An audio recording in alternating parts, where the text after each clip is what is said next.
Mga kasagpa, inanyayahan ko kayong magsasamba, na lalo pa't hindi pa huli ang kahat dahil unti-unti nang nagpakita ng pahiwatig ang ating mundo ngayon, samut-saring kalamidad ang ibabato sa ating bayan. Huwag na nating hayaang lumalim pa ang mga pahiwatig na ito dahil lahat ng yan ang nasaad na sa Biblia.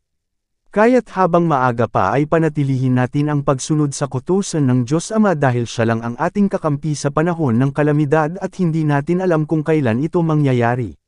Sa halip na busy tayo sa ibang gawain na hindi naman kapanibang kagaya ng babad sa cellphone, ay bawasan natin ito at bigyang laan ang pagbasa sa kabutihang paksa sa ating Biblia.